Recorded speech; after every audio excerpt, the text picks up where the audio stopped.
Bonjour, je suis Emmanuel Noutari, délégué général de Anima.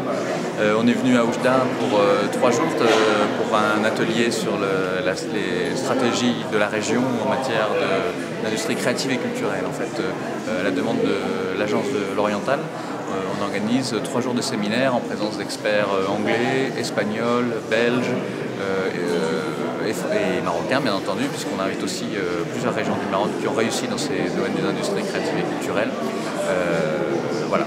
Et donc on espère sortir au bout de ces 2 jours de travaux avec des recommandations précises et des axes de travail précises sur 2-3 domaines, peut-être la musique, le théâtre, le numérique, essayer de sortir avec un plan de travail et vraiment un plan d'action au cours duquel on va accompagner la ville d'Oujda, la région de l'Oriental et son agence de développement dans le déploiement d'une filière économique autour des industries créatives et culturelles. Voilà.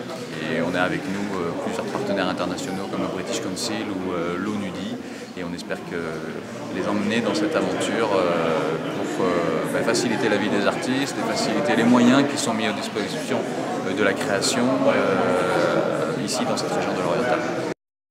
Alors dans cette première journée, on a effectivement beaucoup d'exemples intéressants, notamment l'exemple de la ville d'Essaouira, oui. Des exemples en Angleterre qui étaient tout à fait intéressants. La question s'est posée par les artistes qui nous ont interpellés, effectivement, comment on peut trouver du financement pour nos projets, etc. Et c'est vrai que pour un artiste, oui.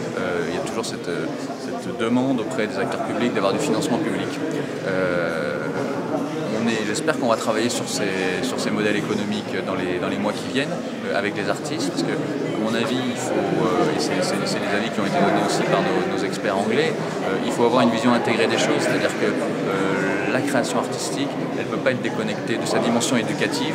Or, l'éducation, ça se paye, ça peut être rémunéré.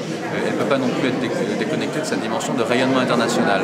L'art, il peut se vendre, il peut s'exporter, il peut entraîner des manifestations à l'étranger. Et c'est peut-être par ce biais-là qu'on peut commercialiser finalement une création artistique ou ses dérivés à l'international pour permettre aux artistes locaux de continuer à avoir leur activité créatrice. Merci.